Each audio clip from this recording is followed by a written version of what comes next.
daai 3 ure verloop van dat die ongeluk gebeur het, totdat hy geopereer is, maar dit was die hele proses het 8 ure geneem.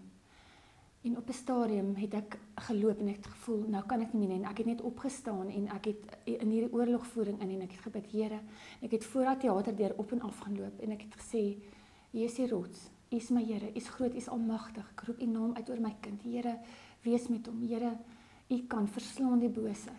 Hou hom vas, maak hom toe. En ek het gesien so deur 'n venstertjie in die deur dat daar staan 'n dokter wat hande was en ek sien hy kyk vir my en dieselfde suster wat so uitgekom het, die hele tyd gesê jy moet bid, dit gaan nie goed nie. Het so na my toe ongehardloop gekom en sy het vir my gesê, sy het my so gegryp en sy het my gesê, vandag het hierdie hospitaal 'n wonderwerk gesien. Jou kind lewe, ons het hom deurgetrek. En dit was so verligting, dit was so, ek het geweet, dis die Here, hy het gehoor, hy het my gehoor en daai selfde chirurg het uitgekom en hy het langs speer geloop en hier lê my kind sy gesig so dik geswel, sy lippe, hy lyk verskriklik, sy oë spotblou, maar hy lewe. En vir my is dit die mooiste gesig vir enige ouers, mooiste gesig. Hy is lewe, hy is nog hier, die Here het ons gehoor. En ek sal onthou dat die chirurg was so verdwaas, hy het vir my so gekyk en hy het gesê, dit was nie ek nie, en hy het so bly na sy hande kyk, hy het gesê, dit was nie ek nie. Hy sê, ek het daar gestaan en kyk hoe werk my hande. Hy sê, ek weet nie hoe dit gebeur nie, ek weet nie wat ek gedoen het nie. Hy het vir ons gesê, dat Pierre het soveel van sy eie bloed uitgebloei, net 'n klein hoeveelheid van sy eie bloed oor. Sy liggaam gaan heel moontlik in skok gaan, ek kan nie onthou hoeveel keer nie, maar hy gaan so swel, dat sy vel gaan bars, dit gaan geel word, heel moontlik gaan al sy organe staan. En ek het hom net gekyk en gesê, ek hoor dokter, en hulle het hom ingevat ICU toe, ek het huis toe gegaan, en ek het op die bed gaan sit, en ek het gebid, en ek het gesê, Here, as ek môre by die hospitaal kom, want onthou, nou het hulle vir my gesê, jou kind gaan heel moontlik, as gevolg van bloedtekort, suurstoftekort, gaan hy heel moontlik nie sy verstand terugkry nie. Hy gaan gestremd wees, hy gaan heel moontlik verlam wees, hy gaan al hierdie dinge. Hy gaan dit heel moontlik nie verder maak nie. En ek het net geweet, die Here sal hom nie al die pad gebring tot hier, om hom nou te los nie. En ek het gaan sit op my bed en ek het gesê, Here, as ek môre by daai hospitaal kom, laat my kind daai mooi, pragtige blou oë oopmaak en vir my kyk. En toe ek die volgende oggend by die hospitaal instap, toe maak daai kind sy oë oop. Onder al die verdowing, hulle het vir my gesê, die mediese personeel het gesê dat hulle hou hom onder verdowing vir minstens 'n week, omdat waar die aorta geheg is daar 'n pypie en van die skok as hy nou wakker word en sien waar hy is en wat gebeur het, kan die pypie losskiet. Toe ek daar instap en toe ek instap, toe maak hy sy oë, dit pandemonium, want hy is nie veronderstel om dit te doen nie. Ek meen, hy is onder hierdie verdowing wat hulle hou. En hy het sy oë oopgemaak en ek het daar gaan staan, hy kon nie praat nie, want hy het al hierdie buising goed gehad, maar ek kon sien sy oë is helder en beduie en alles, en hy probeer skryf, maar hy kom toe nie. En wat die chirurg toe vir ons vertel, toe hulle sy borskas oopmaak, is dit was toe nou nie 'n aneurisme nie, die aorta het afgeskeer, waar hy by die hartkamer uitkom, dis 'n aorta ruptuur, en daar het 'n stolsel gaan sit, tussen die aorta, jy weet, 'n hartpomp, hart, en dit is onmoontlik, die bloed het deurgevloei, en al daai tyd, langer as 3 ure het die bloed deurgevloei, na al sy organe toe, na sy hele liggaam toe, het hom genoeg suurstof gegee, om sy liggaam in die gang te hou. Die chirurg het ons gesê, dit is onmoontlik, hy het opgegooi, wat daai stolsel moes laat uitskiet het, want daai krag wat in die borskas gaan, daai drukking, moes dit laat uitgaan het, daai stolsel het daar bly sit, wat die Here daar geplaas is. Hoe die stolsel gevorm het, kan hulle nie, want hy het 'n tipe aar gevorm, waardeur die bloed kan vloei. Dit is onverklaarbaar, maar dit het gebeur.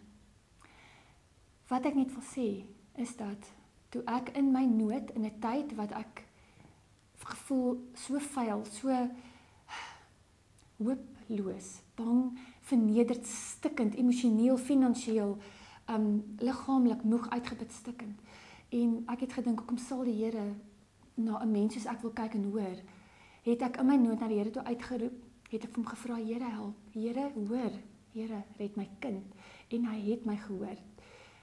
Daar is nie woorde om ons God te beskryf nie, om sy liefde te beskryf nie, om sy goedheid en sy guns te beskryf nie. Maar wat ek wel geleer het, is dat ons nie iets kan doen om te verdien nie. Dit is nie daar, sy liefde is daar, en dis die boodskap van hoop wat ek wil gee, vir die wêreld daar buite, deur hierdie getuienis van Peer se ongeluk, en wat God vir ons gedoen het daai nag. 4 dae later, toe stap my seun uit, met die kliniek hospitaal uit, toe stap hy daar uit, so, hy maak keer niks. Sy linkervoet het so klein bietjie gesleep, maar dit was binne 'n week reg. Baie sy volle positiewe, liggaamlik sterk en gesond, die chirurg het ons gesit uit te sê, jy kan Peer, jy kan doen wat jy wil, jy kan sport gaan doen, jy kan lewe, gaan lewe, jou lewe voluit. Die Here het voorwaar 'n paar groot wonderwerke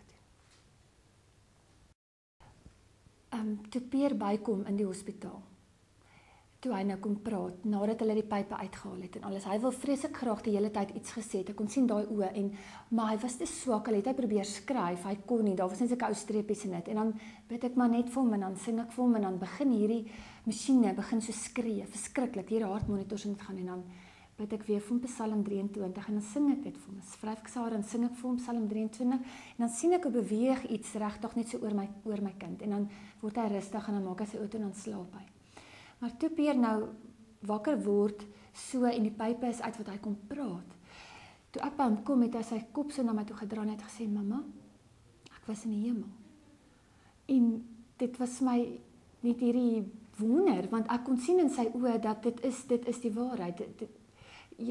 Daar's iets wat in iemand inkom. Daar's iets in hulle oë, daar's iets in 'n hele wese wat inkom wanneer mense ontmoeting met God gehad het.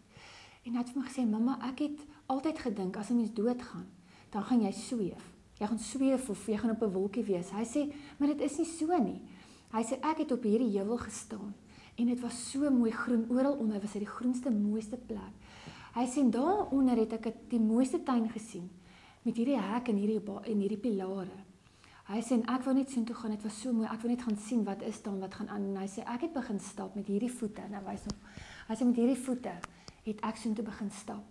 Hy sê, en toe ek, voor ek by die hek kom, hy sê, daar 'n stem met hom gepraat, en hom gesê, Peer, dis reg, jy kan hier ingaan, dit is so mooi, jy kan hier ingaan. Hy sê, of jy kan teruggaan, aarde toe, dit is jou keuse. Toe sê hy, maar as jy teruggaan, dan, daar's baie pyn wat vir jou wag, daar's baie pyn wat nog voor lê. Maar wat jy ook al kies vandag, dit is reg. En Peer sê, toe dink hy by homself, nou maar, hoekom sal hy wil teruggaan? Dit is so mooi, dit is so lekker, hy sê, want jy wil eintlik nie.